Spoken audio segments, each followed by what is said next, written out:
Hello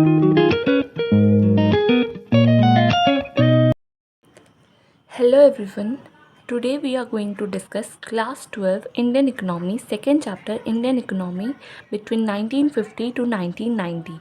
last video में हम लोगों ने डिस्कस किया था एग्रीकल्चर सेक्टर में क्या क्या प्रॉब्लम या फीचर्स थी और उसे ग्रोथ करने के लिए आज के वीडियो में हम लोग डिस्कस करेंगे कि इंडिपेंडेंस के बाद एग्रीकल्चर सेक्टर को ग्रोथ करने के लिए हमने क्या क्या स्टेप्स लिया।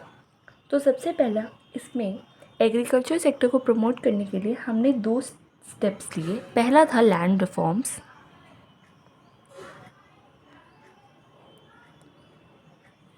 और दूसरा था green revolution.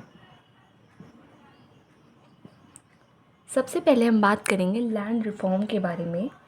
Land reform basically means change in ownership of land holdings.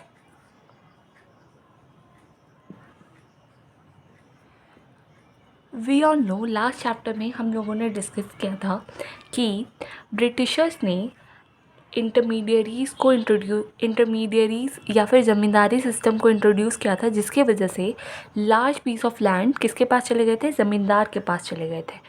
और जो एक्चुअल में फार्मर्स थे, जो एक्चुअल में खेती करते थे, उनके पास ज़मीन या तो नहीं थी या बहुत कम ज़मीन थी।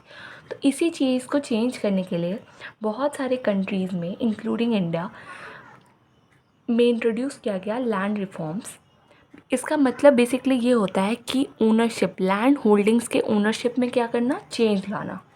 अब ये चेंज किस लिए? ताकि हम इक्विटी के ऑब्जेक्टिव को क्या कर सके? अचीव कर सके।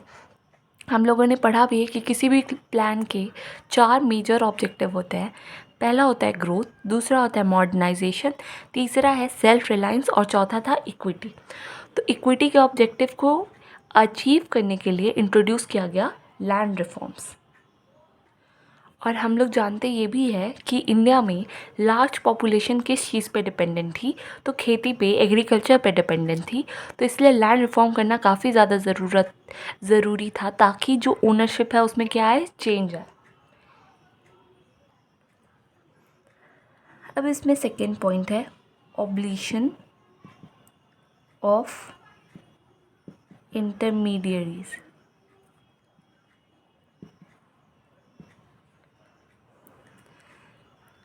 लैंड होल्डिंग्स, मैंने आपको क्या बोला कि ज़्यादातर लैंड किसके पास चले गए थे? तो ज़मींदार के पास चले गए थे, इंटरमीडियरीज़ के पास चले गए थे। तो सबसे पहले इंडियन गवर्नमेंट ने क्या किया कि इंटरमीडियरीज़ या ज़मींदार, उनको ऑब्लिश किया, उन्हें हटाया, और जो टीलर्स ऑफ लैंड थे उन्हें क्या बनाया? उन्हें बनाया ओनर ऑफ लैंड। किसे? तो टीलर्स को। अब इसके पीछे का आइडिया क्या था? इसे क्यों किया गया? तो बेसिकली इसके पीछे का आइडिया ये था कि अगर हमने टीलर्स को ओनर ऑफ लैंड बना दिया तो उन्हें क्या मिलेगा? उन्हें भी एक मोटिवेशन मिलेगा, एक इंसेंटिव मिलेगा कि वो एग्रीकल्चर में इन्वेस्टमेंट करे, कुछ इम्प्रूवमेंट करे, जिससे एग्रीकल्चर सेक्टर का भी क्या होगा? ग्रोथ होगा। इनफैक्ट जब ऑब्लिशन ऑफ इंटरमीडियरीज हुआ, उसके वजह से 2 लाख टीनेंट्स डायरेक्टली कांटेक्ट में आए गवर्नमेंट के साथ।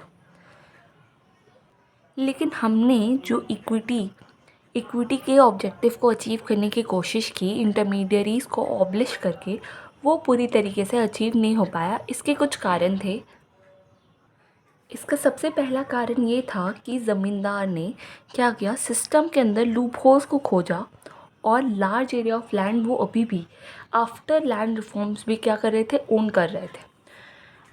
उसके बाद फिर कुछ केसेस में तो ऐसा हुआ कि टीनेंट्स को ज़मींदार ने क्या कर दिया? इविक्ट कर दिया, हटा दिया, और ख़ुद को क्लेम कर लिया कि हाँ वही कल्टीवेटर है। उसके बाद फिर तीसरा पॉइंट इसमें ये है कि ओनरशिप मिलने के बाद भी, जैसे अगर मान लीजिए कि ओनरशिप किसी टीनेंट को, किसी फार्मर को मिल भी जाता है तो भी कोई फ़ायदा नहीं है। फ़ायदा क्यों नहीं है? क्योंकि लैंड रिफॉर्म्स का फ़ायदा तब होगा जब आपको लैंड मिले और उसमें इन्वेस्टमेंट करने के क्या होने चाहिए? पैसे होने चाहिए। तो जो एग्रीकल्चरल लेबरर्स थे उन्हें लैंड रिफॉर्म्स का बेनिफिट नहीं हुआ। क्योंकि उनके पास पैसे ही नहीं थे। फिर इसमें लैंड रिफॉर्म्स को करने के लिए सबसे पहला स्टेप हमने किसकी बात की, ऑब्लिशन ऑफ ज़मींदार्स। उसके बाद सेकंड चीज़ जो गवर्नमेंट ने की वो थी लैंड सीलिंग। अब लैंड सीलिंग क्या होता है? तो लैंड सीलिंग का बेसिकली ये मतलब होता है कि एक इंडिविजुअल कितना लैंड ओन कर सकता है, इसकी एक लिमिट को फिक्स करना, इसे हम क्या कहते हैं, land ceiling. So land ceiling refers to fixing the specified limit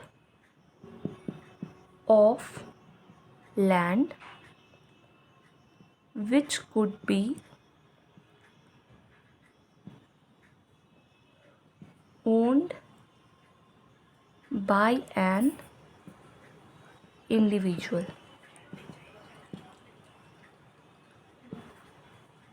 So land ceiling refers to the fixing the specified limit of land which could be owned by an individual. एक individual, एक इंसान कितना limit तक land own कर सकता है, उसे ही हम क्या बोलते हैं, लैंड सीलिंग। अब यहाँ पे क्वेश्चन ये रेज होता है कि अगर उस स्पेसिफाइड लिमिट से ऊपर, उससे ज़्यादा का अगर कोई लैंड ओन कर रहा है कोई इंडिविजुअल, तो उस लैंड का क्या होगा। तो बेसिकली उस लैंड को क्या करेगी, गवर्नमेंट अपने पास ले लेगी और उस लैंड को गवर्नमेंट फिर क्या करेगी, अलॉट कर देगी। किसे अलॉट कर देगी? तो वो अलॉट कर देगी landless cultivators and small farmers. जिनके पास जो स्मॉल फार्मर्स है या लैंडलेस कल्टीवेटर है, उनको सरकार क्या करेगी, लैंड को अलॉट कर देगी। अब लैंड सीलिंग के पीछे का भी पर्पस क्या था? तो इसका पर्पस बस यही था कि सिंपल लैंड ओनरशिप जो है कुछ लोगों तक लिमिटेड ना रह जाए। ठीक है, the purpose of land ceiling was to reduce the concentration of land in the hands of few. मतलब कुछ लोगों के पास लैंड सिर्फ ना रह जाए, उसे क्या करना, डिस्ट्रीब्यूट करना लैंडलेस कल्टीवेटर्स या स्मॉल फार्मर्स के पास। और ये भी क्यों किया गया? तो इसका भी सेम पर्पस था कि एग्रीकल्चर सेक्टर में इक्विटी को प्रमोट किया जाए, इसीलिए लैंड सीलिंग को लाया गया।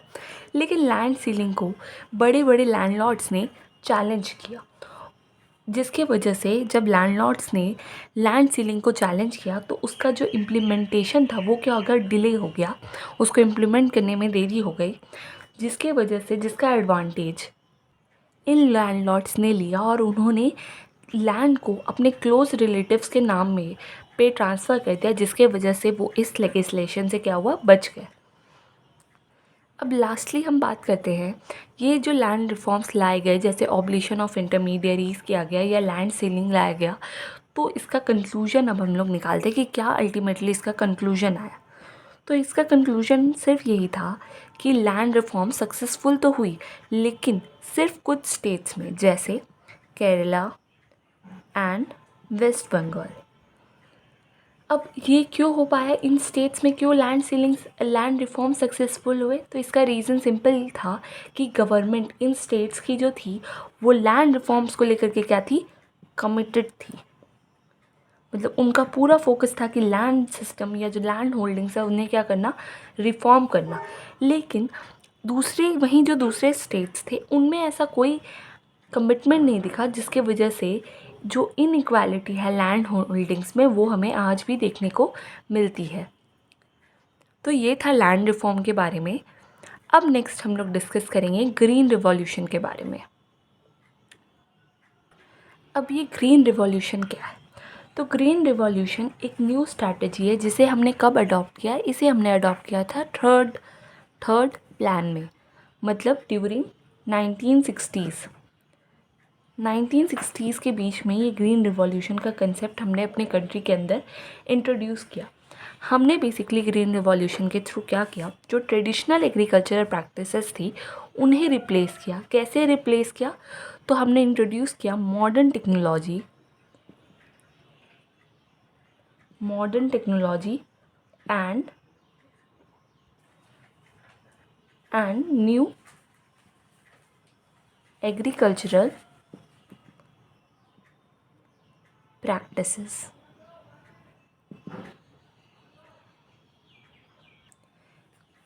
ऐसा हमने इसलिए किया क्योंकि ट्रेडिशनल एग्रीकल्चरल प्रैक्टिसेस के काफ़ी सारे लिमिटेशंस थे और इस स्ट्रैटेजी के थ्रू हमारा ये एम था कि हम एग्रीकल्चर सेक्टर की प्रोडक्शन और प्रोडक्टिविटी को क्या करें, इंक्रीज़ करें। To increase production and productivity को क्या करें, इंक्रीज़ करें।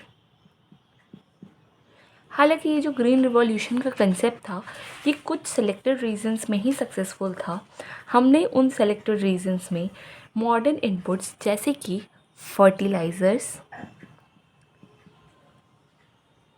क्रेडिट, मार्केटिंग फैसिलिटीज़, इन सभी चीज़ों को क्या किया, इंट्रोड्यूस किया।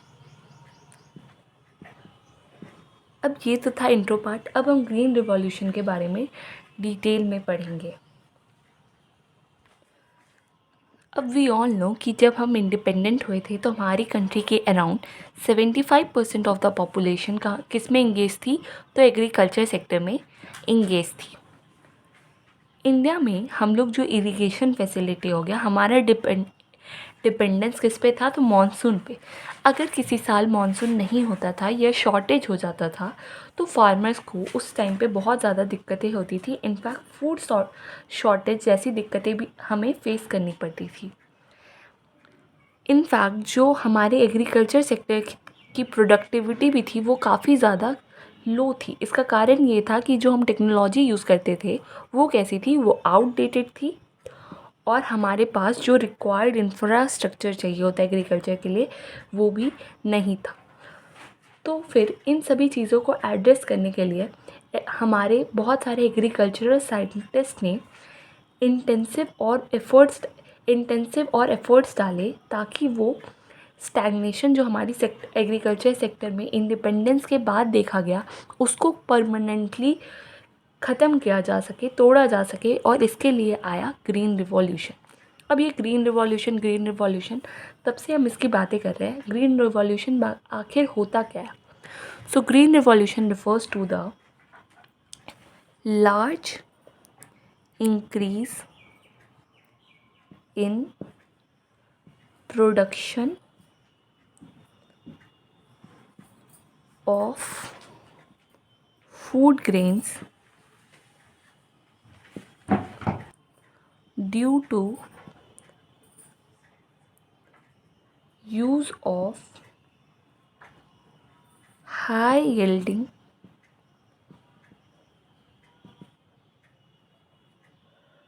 variety जिसे हम HYV भी कहते हैं, सीड्स। तो ग्रीन रिवॉल्यूशन क्या होता है? ग्रीन रिवॉल्यूशन बेसिकली ये है कि फूड ग्रेन्स के प्रोडक्शन को क्या करना, इंक्रीज़ करना। कैसे इंक्रीज़ करना? तो उसके लिए यूज़ करना हमने क्या चालू किया, हाई यील्डिंग वैरायटी सीड्स। इन सीड्स की मदद से हमने एग्रीकल्चर सेक्टर में जो फूड ग्रेन की प्रोडक्शन है उसको क्या किया, इंक्रीज़ किया। और इसी चीज़ को हम लोग क्या कहते हैं, green revolution.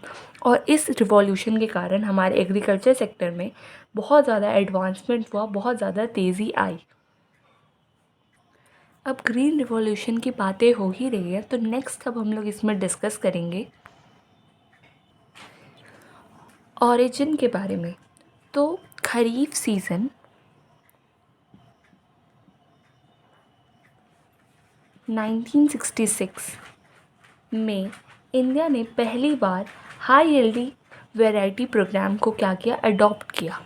High yielding varieties programme को अडॉप्ट किया। अब ये प्रोग्राम सक्सेसफुल रहा और इसके पीछे के कारण 3 थे। इसका सबसे पहला कारण ये था कि जो सीड्स यूज़ किए गए वो क्या थे, high yielding variety seeds, HYV seeds. और जो इरिगेशन फैसिलिटीज़ थे वो क्या थे, एडिक्वेट थे, मतलब इरिगेशन की अच्छे फैसिलिटीज़ अवेलेबल थे, एडिक्वेट इरिगेशन फैसिलिटीज़। और तीसरा और आखिरी कारण था फर्टिलाइज़र्स, पेस्टिसाइड्स इन सभी चीज़ों का यूज़ करना, इसके वजह से ये जो हाई यील्डिंग वेराइटीज़ प्रोग्राम था ये काफ़ी ज़्यादा सक्सेसफुल रहा। और इसके बाद धीरे धीरे इस न्यू टेक्नोलॉजी को या न्यू रिवॉल्यूशन को इंडिया में अडॉप्ट किया गया और इसी न्यू टेक्नोलॉजी को हम लोग कहते हैं ग्रीन रिवॉल्यूशन या फिर मॉडर्न एग्रीकल्चरल टेक्नोलॉजी। अब नेक्स्ट हम लोग डिस्कस करेंगे high yielding variety seeds main reason for agricultural revolution. ये जो एग्रीकल्चर सेक्टर में रिवॉल्यूशन आया इसका मेन रीज़न क्या थे? High yielding variety seeds. अब ये रिवॉल्यूशन हमने जो भी देखा ये इन वंडर सीड्स या हाई यील्डिंग वेराइटी सीड्स के कारण हुआ। इनफैक्ट इसके वजह से हमारा जो यील्ड था पर एकड़ तक इनक्रेडिबल हाइट्स मतलब कई गुना ज़्यादा बढ़ गया। अब इन सीड्स को यूज़ कहाँ किया जा सकता था? तो इन सीड्स को वहाँ यूज़ किया जा सकता था जहाँ पर एडिक्वेट फैसिलिटीज़ हो। किस चीज़ की एडिक्वेट फैसिलिटीज़ हो? ड्रेनेज और एंड वाटर सप्लाई की।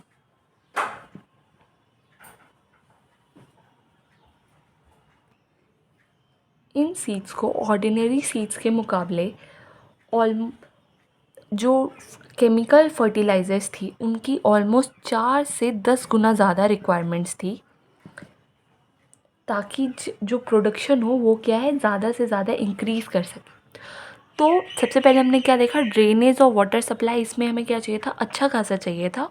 और फर्टिलाइज़र्स जो केमिकल फर्टिलाइज़र्स का भी रिक्वायरमेंट था ऑर्डिनरी सीड्स के मुकाबले 4 से 10 गुना ज़्यादा था। तो अगर किसी भी फार्मर को हाई यील्डिंग वैरायटी सीड्स का एडवांटेज चाहिए या फ़ायदा चाहिए तो उसके पास ये दो चीज़ें होनी चाहिए: reliable irrigation facilities and second financial resources. Irrigation facilities adequate amount में होने चाहिए और सेकंड फाइनेंशियल रिसोर्सेज। अब फाइनेंशियल रिसोर्सेज क्यों चाहिए? तो जो फर्टिलाइज़र्स थे या पेस्टिसाइड्स थे उन्हें परचेज़ करने के लिए फाइनेंशियल रिसोर्सेज भी होना ही चाहिए था। नेक्स्ट अब हम लोग डिस्कस करेंगे इंडिया में ये जो ग्रीन रिवॉल्यूशन का सक्सेस था इसे एक्सपीरियंस किया गया दो फेजेस में, फेज़ 1 फेज़ 2। तो जो फेज़ 1 था यानी कि मिड 60s से to mid 70s HYV seeds जो थे वो एफ्लुएंट स्टेट्स रिच स्टेट्स तक क्या थे? रिस्ट्रिक्टेड थे, जैसे कि पंजाब, आंध्र प्रदेश,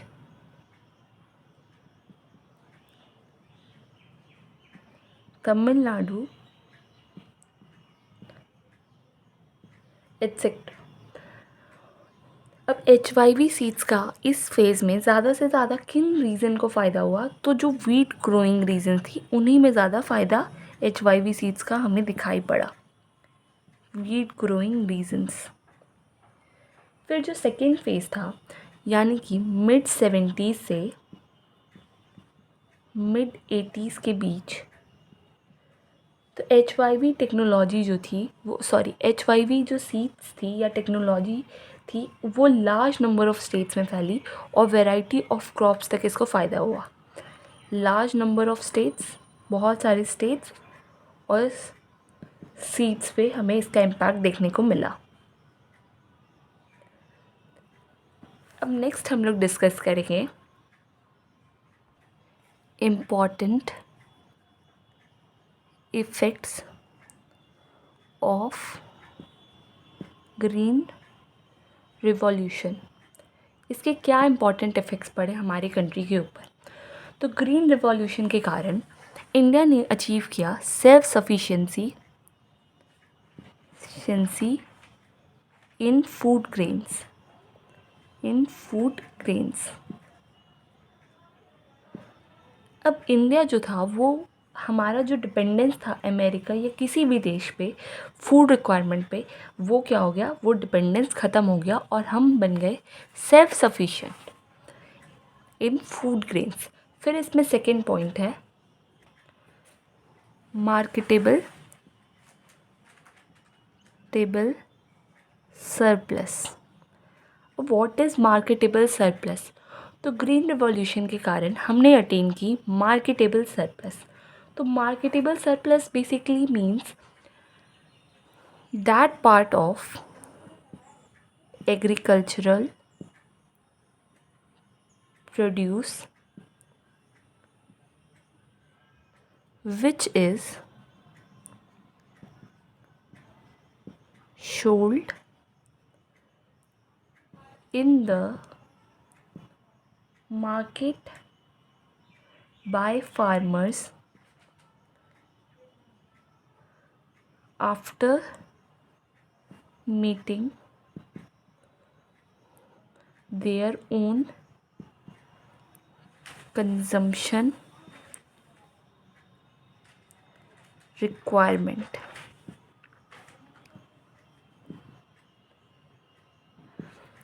तो मार्केटेबल सरप्लस क्या होता है? सी, फार्मर्स कुछ भी प्रोड्यूस करते हैं तो सबसे पहले वो क्या करते हैं, अपने कंजम्पशन रिक्वायरमेंट को क्या करते हैं, पूरा करते हैं। तो farmers after meeting their consumption requirement, अपने कंजम्पशन रिक्वायरमेंट को मीट करने के बाद, पूरा कर लेने के बाद, एग्रीकल्चरल प्रोड्यूस जो बच जाता है उसे क्या किया जाता है, मार्केट में फार्मर्स बेच देते हैं। तो उसी पार्ट को, जिस पार्ट को मार्केट में बेचा जाता है कंजम्पशन रिक्वायरमेंट को पूरा होने के बाद, उस पार्ट को ही हम क्या कहते हैं, मार्केटेबल सरप्लस। अब एग्रीकल्चर सेक्टर का फ़ायदा कब है, या उसका ग्रोथ, कंट्री के ग्रोथ में कब, इकोनॉमी को फ़ायदा कब पहुंचाएगा? जब large amount of agricultural produce कहाँ बेचा जाएगा, मार्केट्स में बेचा जाएगा। ड्यू टू ग्रीन रिवॉल्यूशन बहुत सारा गुड प्रोपोर्शन ऑफ प्रोडक्शन हुआ राइस एंड वीट का, और इसी को फार्मर्स ने मार्केट के अंदर क्या किया, बेचा, सेल किया। फिर इसमें सेकेंड पॉइंट है, थर्ड पॉइंट है buffer stock of food grains. Green revolution का एक बहुत बड़ा फ़ायदा ये हुआ कि फूड ग्रेन्स जो थे वो लार्ज अमाउंट में प्रोड्यूस हुए, जिसके कारण गवर्नमेंट इन फूड ग्रेन्स को प्रोक्योर कर पाई, जमा कर पाई, और एक बफर स्टॉक बिल्ड किया गया जिसे यूज़ किया जा सके किस टाइम पे, फूड शॉर्टेज के टाइम पर। फिर चौथा और आखिरी बेनिफिट जो है ग्रीन रिवॉल्यूशन का, वो ये था कि benefit to low income groups.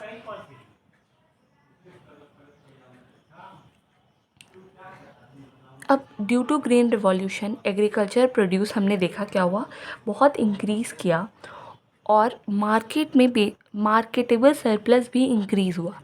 Market में फूड ग्रेन्स के इंक्रीज़ होने का फ़ायदा ये हुआ कि प्राइसेस जो थे फूड ग्रेन्स की वो क्या हो गई, फॉल हो गई। और इसका सबसे ज़्यादा बेनिफिट हुआ लो इनकम ग्रुप्स को या लो इनकम फैमिलीज़ को। क्यों? क्योंकि उन्हें लार्ज अमाउंट अपने इनकम का स्पेंड करना पड़ता था फूड पे, जो कि अब प्राइसेस गिरने के कारण इसका उन्हें क्या हुआ, बेनिफिट हुआ। अब ये तो था फ़ायदे की बात, जिसमें हमने 4 पॉइंट डिस्कस किए। सबसे पहले हमने सेल्फ सफिशिएंसी अचीव की थी। दूसरे पॉइंट में हमने डिस्कस किया कि मार्केटेबल सरप्लस के बारे में। तीसरे पॉइंट में हमने डिस्कस किया बफर स्टॉक के बारे में, और चौथे और आखिरी पॉइंट में हमने डिस्कस किया कि कैसे ग्रीन रिवॉल्यूशन से लो इनकम ग्रुप को फ़ायदा हुआ। अब किसी भी चीज़ का अगर फ़ायदा होता है तो उसके कुछ नुकसान या रिस्क भी होते हैं। तो नेक्स्ट अब हम लोग डिस्कस करेंगे रिस्क अंडर ग्रीन रिवॉल्यूशन।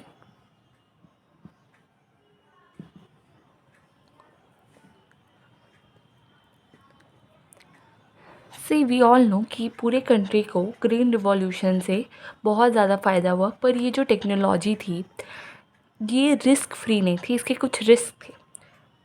अब सबसे पहला रिस्क है रिस्क ऑफ पेस्ट अटैक।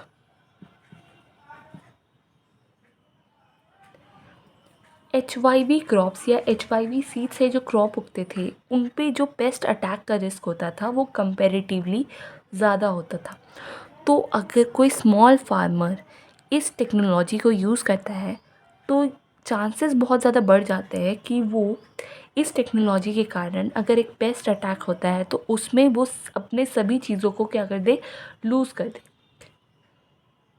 लेकिन हमारी गवर्नमेंट ने स्टेप्स लिया और रिसर्च इंस्टीट्यूट को इस्टेब्लिश किया जिसके वजह से इस रिस्क को बहुत हद तक रिड्यूस किया गया।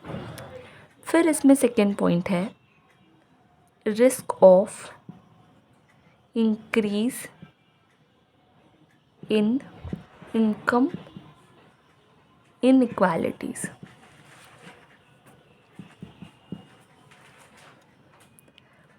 HYV सीड्स में ऑर्डिनरी सीड्स के कंपैरेटिवली जो इनपुट रिक्वायरमेंट है वो कॉस्टली है। जैसे HYV सीड्स भी कॉस्टली होते हैं, फर्टिलाइज़र्स, पेस्टिसाइड्स, ये सब।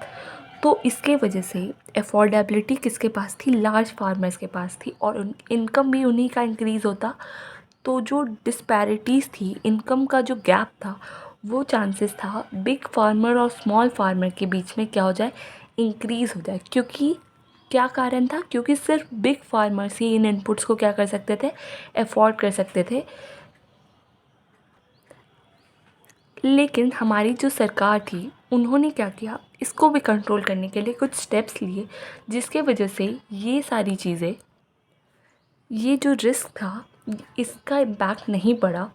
सरकार ने लोन्स प्रोवाइड किए लो इंटरेस्ट रेट पे, loans at a low interest rate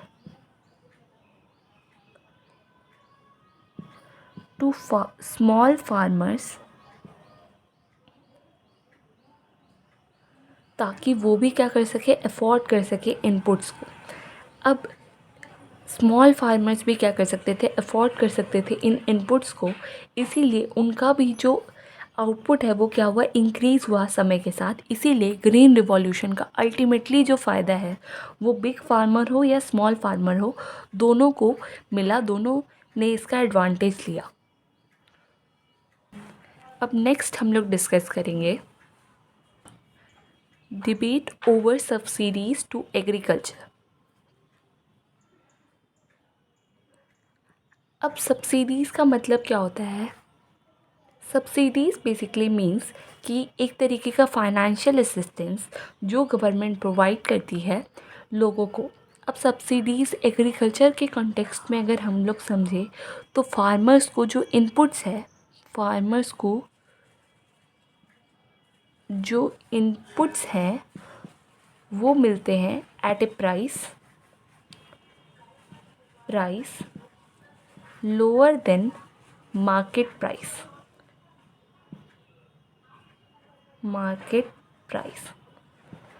So subsidies in context of agriculture sector means that farmer gets input at a price lower than the market price. Market price के comparison में जब inputs farmers को lesser price में available हो, इसे ही हम क्या कहते हैं, subsidies। तो ग्रीन रिवॉल्यूशन को जब इंट्रोड्यूस किया उसके इनिशियल फेजेस में ये जो न्यू टेक्नोलॉजी था उसको फार्मर्स क्या कंसीडर कर रहे थे, रिस्की कंसीडर कर रहे थे। क्योंकि कोई भी न्यू चीज़ आती है तो वी ऑल नो कि शुरुआत में उसे अडॉप्ट करना हमें क्या लगता है, रिस्की लेता है। तो इसलिए सरकार ने क्या किया, सरकार ने प्रोवाइड की सब्सिडीज़ ताकि जो HYV टेक्नोलॉजी है उसे फार्मर्स क्या करें, अडॉप्ट करें। लेकिन समय के साथ जब ग्रीन रिवॉल्यूशन को अडॉप्ट हुए या इम्प्लीमेंट किए हुए अब काफ़ी ज़्यादा साल हो गए हैं, तो एक डिबेट टाइप का हो गया है कि क्या ये सब्सिडीज़ आज भी एग्रीकल्चर सेक्टर में देना सही है, गलत है। तो अभी हम लोग दोनों साइड की बात करेंगे, वैसे इकनॉमिस्ट के बारे में जो कि फेवर में है सब्सिडीज़ के, और वैसे इकनॉमिस्ट के बारे में जो कि सब्सिडीज़ के अगेंस्ट में। तो सबसे पहले फेवर वाले आर्गूमेंट्स हम लोग डिस्कस करेंगे। अब इन सबसे पहला पॉइंट इसमें ये है कि गवर्नमेंट को एग्रीकल्चर सेक्टर में सब्सिडीज़ को कंटिन्यू करना चाहिए। इसका रीज़न क्या दिया गया? कंटिन्यू करने के पीछे का कारण ये है कि एग्रीकल्चर सेक्टर या एग्रीकल्चर का जो बिज़नेस है आज भी इंडिया के अंदर काफ़ी ज़्यादा क्या है, रिस्की है। इस वजह से पहला आर्ग्यूमेंट ये दिया गया कि फार्मर को सपोर्ट करने के लिए सब्सिडीज़ को क्या करना चाहिए, आज भी कंटिन्यू करना चाहिए। फिर इसमें सेकेंड आर्गूमेंट ये दिया गया कि जो हमारे कंट्री में आज भी जो ज़्यादातर फार्मर्स हैं वो क्या है, पुअर है, गरीब है, और अगर सरकार ने सब्सिडीज़ हटा दी तो वो इनपुट्स को अफोर्ड नहीं कर पाएंगे। फिर तीसरा और आखिरी आर्गूमेंट इसमें ये है कि सब्सिडीज़ अगर हटा दिया गया तो इनकम इनइक्वालिटी जो रिच फार्मर्स और पुअर फार्मर्स के बीच है वो और भी ज़्यादा इंक्रीज़ करेगी और अल्टीमेटली जो हमारे इक्विटी का गोल है वो हम अचीव नहीं कर पाएंगे। तो इनका शॉर्ट में अगर बात की जाए तो इनका सिंपली ये कहना था कि स्मॉल फार्मर्स और स्मॉल और पुअर फार्मर्स के लिए सब्सिडीज़ को देना आज भी बहुत ज़्यादा ज़रूरी है ताकि वो मॉडर्न एग्रीकल्चरल टेक्निक्स को क्या कर सके, अडॉप्ट कर सके। लेकिन साथ ही उनका ये भी कहना था कि नेसेसरी स्टेप्स लेने चाहिए सरकार को जिससे ये जो सब्सिडीज़ है इनका फ़ायदा किसे मिले, सिर्फ पुअर फार्मर्स को मिले, ना कि सब्सिडीज़ कोई फर्टिलाइज़र इंडस्ट्री या फिर बिग फार्मर्स को मिले। किसे मिलना चाहिए? पुअर फार्मर्स को मिलना चाहिए।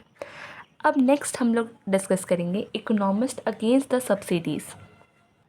अब इसमें सबसे पहला पॉइंट ये है कि कुछ इकोनॉमिस्ट के हिसाब से सब्सिडीज़ को सरकार ने ग्रांट क्यों किया था। इसके पीछे का कारण ये था कि सरकार बेसिकली ये चाहती थी कि एडॉप्शन हो ऑफ न्यू HYV टेक्नोलॉजी। ये जो न्यू टेक्नोलॉजी थी उसको अडॉप्ट करने के लिए, उसको इनकरेज करने के लिए गवर्नमेंट ने सब्सिडीज़ दी थी। अब क्योंकि ये टेक्नोलॉजी, ये HYV टेक्नोलॉजी, इसको एक्सेप्टेंस मिल गई है और फार्मर्स इसे यूज़ कर रहे हैं, तो सब्सिडीज़ को अब हटा देना चाहिए। क्यों? क्योंकि इसका जो पर्पस था वो क्या हो चुका है, अब पूरा हो चुका है। फिर सेकेंड आर्गूमेंट ये देते हैं कि सब्सिडीज़ का फ़ायदा पुअर और एंड स्मॉल फार्मर्स को नहीं मिल रहा है। इनफैक्ट जो ज़्यादातर सब्सिडीज़ है वो किसे चले जाती हैं? Fertiliser industry and prosperous farmers. मतलब इसका फ़ायदा मेनली रिच सेक्टर को ही जा रहा है, प्रॉस्पेरस फार्मर्स। तो मतलब अगर हम कंक्लूड करें, अगेंस्ट वालों का ये कहना था कि सब्सिडीज़ को कंटिन्यू नहीं करना चाहिए क्योंकि इससे ना ही टारगेट ग्रुप, क्योंकि टारगेट ग्रुप कौन है? पुअर एंड स्मॉल फार्मर्स, इसको तो फ़ायदा मिल नहीं रहा है। इनफैक्ट सब्सिडीज़ देने की वजह से सरकार को बहुत सारा फाइनेंस, बहुत सारा पैसा खर्च करना पड़ता है। तो इसी वजह से उनका ये कहना था कि सब्सिडीज़ को क्या करना चाहिए, बंद कर देना चाहिए, इसको कंटिन्यू नहीं करना चाहिए। अब नेक्स्ट हम लोग डिस्कस करेंगे critical appraisal of agricultural development. Indian economy, we all know, जब ब्रिटिश रूल ख़त्म हुआ तो हमें जो एग्रीकल्चर सेक्टर मिला था वो कैसा एग्रीकल्चर सेक्टर था? Stagnant and backward. अब इंडिपेंडेंस के बाद सरकार ने बहुत सारा मेजर्स लिया कि एग्रीकल्चर सेक्टर की कंडीशन को क्या किया जा सके, इम्प्रूव किया जा सके। इसमें हमने दो चीज़ों के बारे में स्टडी किया, land reforms and green revolution.